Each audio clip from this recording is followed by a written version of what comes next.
Hey everyone, and welcome back to the channel. How are you really doing today?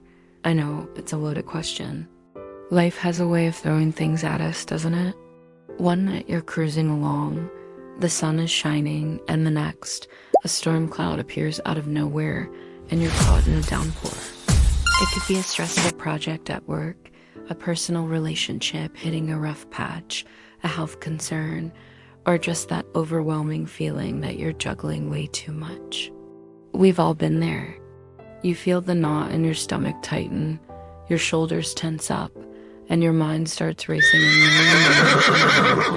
It's in these moments, amidst the chaos, that finding a sense of peace can feel like an impossible task. But what if I told you that peace isn't about the absence of storms?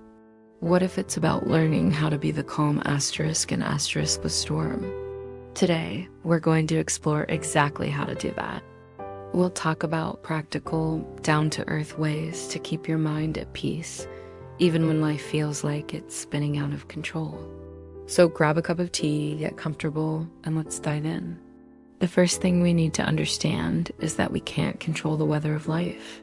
We can't stop the rain from falling or the wind from blowing. Trying to control every external event is a recipe for constant frustration and anxiety. The real power lies in shifting our focus from what's happening asterisk out there asterisk to what's happening asterisk in here asterisk. Think of your mind like a deep lake. The surface can be choppy and turbulent when the wind blows, with waves crashing all over the place. That's your reaction to daily stressors. But if you go deeper, below the surface, the water is still calm and undisturbed. That deep, still part of the lake is your inner peace, and it's always there. The challenge is learning how to access it, especially when the surface is chaotic. So, how do we get there? One of the most powerful tools we have is our breath. It sounds almost too simple, right? But your breath is the anchor that connects your mind to your body. When you're stressed, your breathing becomes shallow and rapid.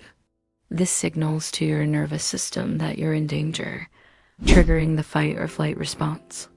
By consciously slowing down your breath, you can reverse that signal. Try this with me right now. It's called box breathing. Inhale slowly for a count of 4. Hold your breath for a count of 4. Exhale slowly for a count of 4. And hold the exhale for a count of 4.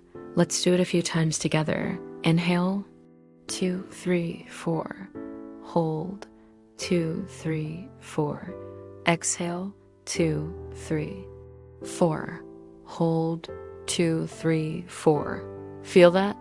Just a few rounds of this can quiet the mental chatter and bring you back to the present moment. The storm might still be raging, but you found your anchor. You can do this anywhere, in your car before a big meeting, in the checkout line at the grocery store, or in the middle of a difficult conversation. It's your portable peace kit. Another crucial step is to practice mindful observation without judgment. Often, what causes us the most distress isn't the event itself, but the story we tell ourselves about it. We get a critical email from our boss, and our mind immediately jumps to, I'm going to get fired, I'm a failure. Everyone thinks I'm incompetent.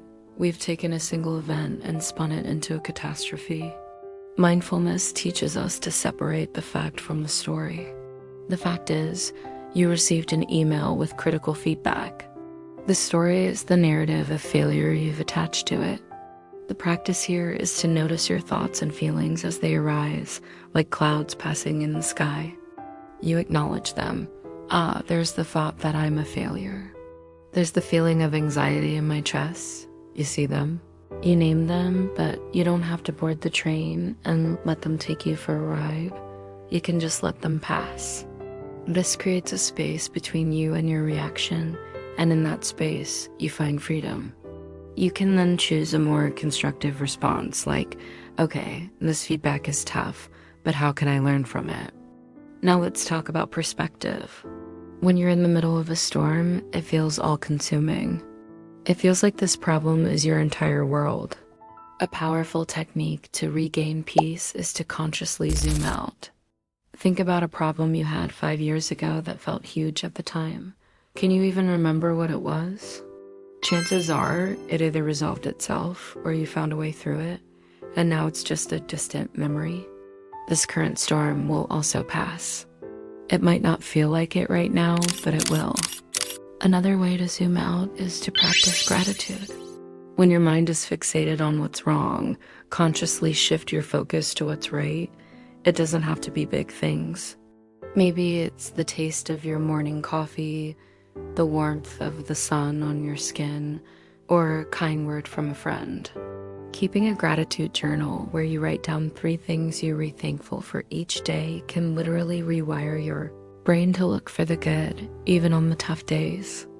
It's like turning on a small lamp in a dark room. It doesn't make the darkness go away, but it makes it a lot less intimidating. It's also vital to control your inputs. Your mind is like a garden. If you constantly plant seeds of negativity, fear, and outrage, which is easy to do by doom scrolling through social media or watching the news 24/7, you're going to harvest a crop of anxiety and despair. Be intentional about what you allow into your mental space. Curate your social media feeds to follow accounts that inspire, educate, or make you laugh. Set limits on your news consumption. Instead of planting weeds, plant flowers. Listen to uplifting podcasts, read books that expand your mind, spend time in nature, or have meaningful conversations with people who lift you up. Protecting your peace means being a gatekeeper for your own mind. You get to decide what you let in. This isn't about ignoring what's happening in the world, but about consciously choosing to balance the negative with the positive, so you have the mental and emotional resources to handle the challenges when they come. Finally, remember that seeking peace is a practice, not a destination. There will be days when you feel like you've got it all figured out, and days when the waves knock you right over, and that's okay. The goal isn't perfection, it's progress. It is about being compassionate with yourself on the difficult days and gently bringing yourself back to your practices, your breath, your mindfulness, your gratitude. Sometimes the storm is too big to navigate alone. Reaching out to friends, family, or a mental health professional isn't a sign of weakness. It's a sign of strength. It's like calling in a seasoned captain to help you navigate the storm. Your well-being is the most important thing you have. So the next time you feel the storm clouds gathering, I want you to remember this. You can't stop the storm, but you don't have to let it sink your ship. You have an anchor in your breath. You have the power to observe your thoughts without becoming them. You can zoom out and find perspective. You can curate the garden of your mind. You are the calm in the center of the storm. Thank you so much for spending this time with me today. I hope these ideas offer you a little bit of shelter the next time you need it.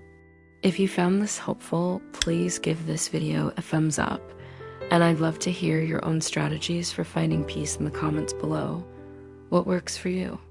And if you haven't already, consider subscribing for more content on living a more mindful and intentional life. Take care of yourselves, and I'll see you in the next one.